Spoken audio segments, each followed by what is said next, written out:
Welcome back to Tiny Blue Games. My name is, of course, Csaw or Chris, and today we're talking about Final Fantasy XIV in 2020.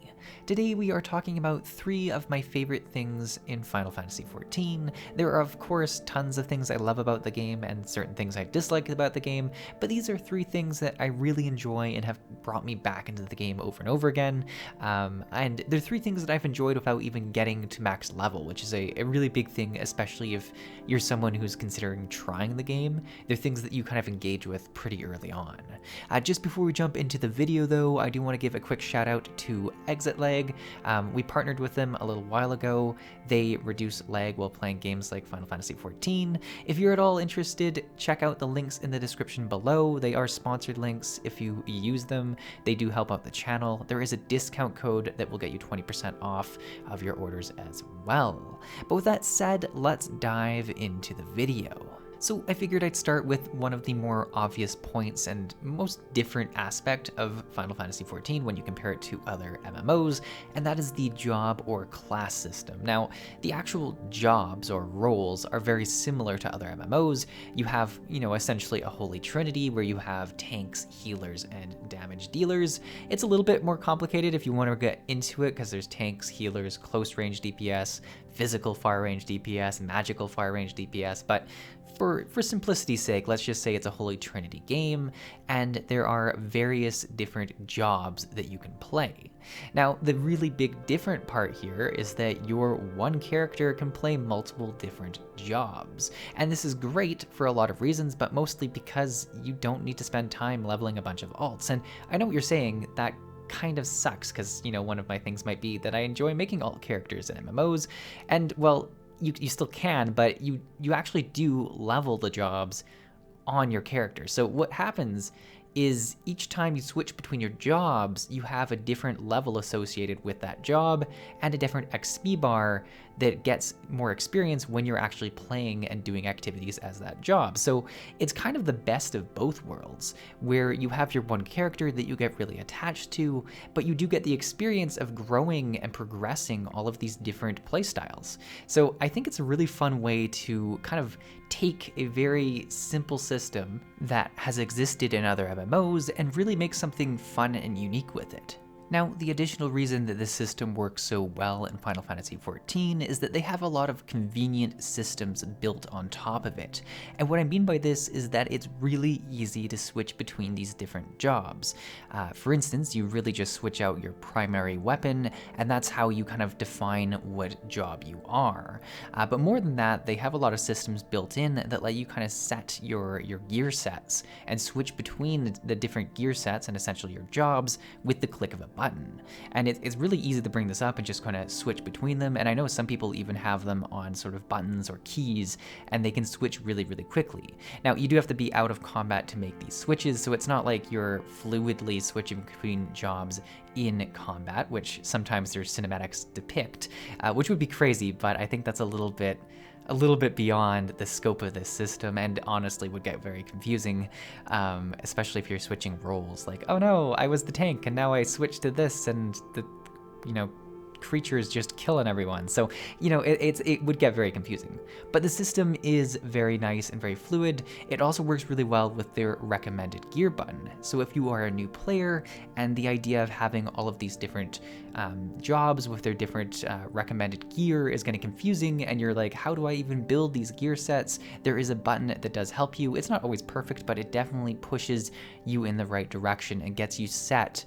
The one trade-off you get with this system is that there isn't a ton of customization when it comes to playing the different jobs. You essentially have the same skills as everyone else, and you have the same sort of playstyle as everyone else. You might have different gear, but essentially it's the same kind of cookie-cutter job that everyone will be playing. And some people might have issues with this, especially if you're coming from games that have different talent trees or have more of an action combat style where you choose your different skills that are on your bar.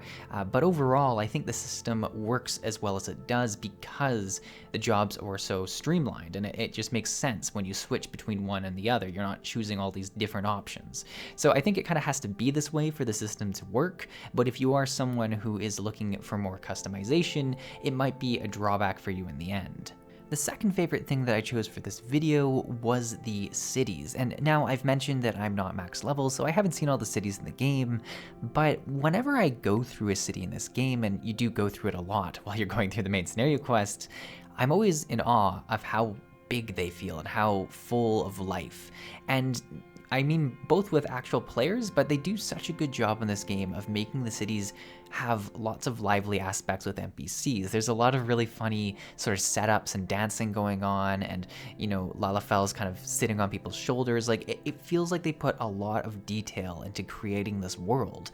And whenever you're going through the cities and listening to the wonderful music in the background, I just get lost for a bit. And that's kind of why I fell in love with MMOs to begin with, is that sense of exploration, that sense of shutting out the rest of the world and just looking at the city and exploring the map and seeing where you can go, finding all the different hidden rooms, all the different hidden secrets. I think that's something that's really captured in the cities themselves. Now, much like my last point, I don't want to give all the good with none of the bad. The cities are big, and because of that, they are pretty complicated. They have their own different zones that you kind of have to load in and out of. This is made better because there is the Ethernet where you can kind of like teleport to different areas, and it's kind of a really good progression system where you first spawn into the game, you have to unlock all these different sort of nodes in the city before you're able to teleport around. So it kind of forces you to explore, and then once you have explored and you're coming back for quests, it makes it a lot easier to get to specific key areas. So I think the city system overall was well developed. Now, I'm showing you some of my favorite cities, but like I said, I don't have that many that I've actually unlocked, so there are probably some grander cities to come, and that's one of the more exciting things I'm looking forward to. Like, I'm looking forward to new skills, I'm looking forward to new dungeons, new raids and stuff, but in most other MMOs, I'm not looking forward to new cities, and this is definitely something I look forward to in Final Fantasy XIV.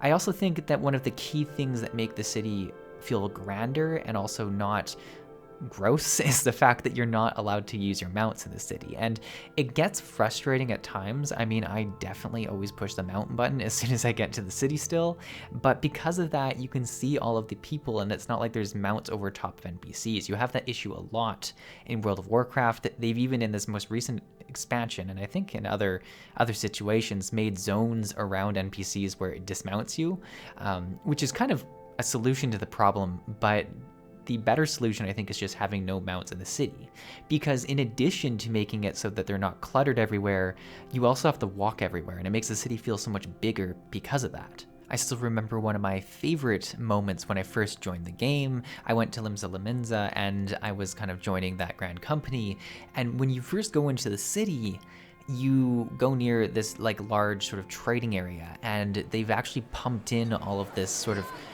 sound of people talking in the background, and for a second I was like, wait, can I hear people? And no, you can't actually hear the people, like the characters talking, but they've made it feel so much like the atmosphere that you would see in game that I felt so immersed in the world of Final Fantasy XIV, and it's been very rare that I've had that feeling in other MMOs. So I think it is that level of detail that they have achieved in some of these cities that are so meaningful. And I think that they're able to add that much detail to the cities because they know people are going to be coming back and going through them a lot and a lot. So it makes sense to put the details there.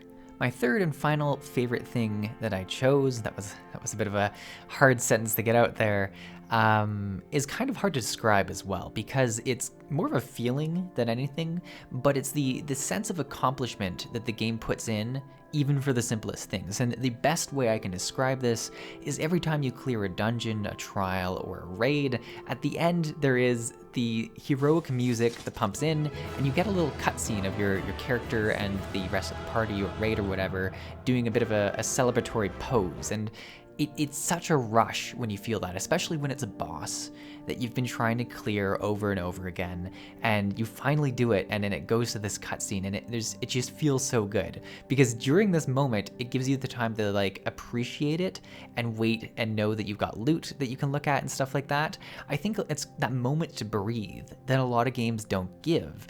You know, if you're someone who's just after the loot, you might, kill the boss and loot it right away, and that's it. This gives it a couple extra seconds just to appreciate what you've done. And I think that's a lot for the game. It really does a lot to add to your sense of accomplishment. Now, this also spreads to other parts in the game as well. Whenever you go around and you accept a quest or a main scenario quest or something like that, they'll play kind of the tune of the expansion in the background, and it really amps you up to go dive into the next part of the story. And it even spreads to when you unlock different things in the game, be it dungeons or this interesting sort of like target dummy thing I just unlocked. This is very much an aside part of the video, but I was like just exploring things to unlock in the city here, and I found this really cool instance that just sort of teleports you in and you like fight a dummy and you can work on your rotation, which is really good for me. You'll notice that even standing still, completely still, I still made errors in the rotation, so I definitely need this. But the greater point is when you do unlock something like this, it does a really cool kind of like clunk clunk. No, that's definitely not the noise it is, but like it makes a noise that you kind of associate with unlocking something, and it's hard to describe. I mean, I'm gonna play it. Here, this is the noise. Right? So with the magic of editing, I don't even have to pretend to make the noise anymore. That is the noise. But yeah, whenever you do it, you kind of expect that noise. It's kind of like, if you do something and you get rewarded for it, you're gonna do it over and over again. Like it really builds on that psychology of it. And I think they've done a lot of thinking in terms of rewarding people with visuals and sounds in the game. And it makes even the little things feel so important. And there you have it, 3 of my favorite things about Final Fantasy XIV. As I mentioned, these aren't the only things I like about the game. There's so many more that I was actually like competing with to kind of fit in this video. What I chose here were like little details that I think aren't, huge selling features of the game that you might not have heard before, except the job thing. That's kind of popular, and that's why I started with it. But some of the other ones are a little bit more minor details that I think really add to the overall enjoyment of the game. Obviously, I'd love to encourage you to share your favorite things about the game as well. There's so many different things you could pick from, and I think especially if you're someone who's more experienced with the game, you'll have a different opinion as well. So do be sure to share those in the comments below. I'd love to hear it.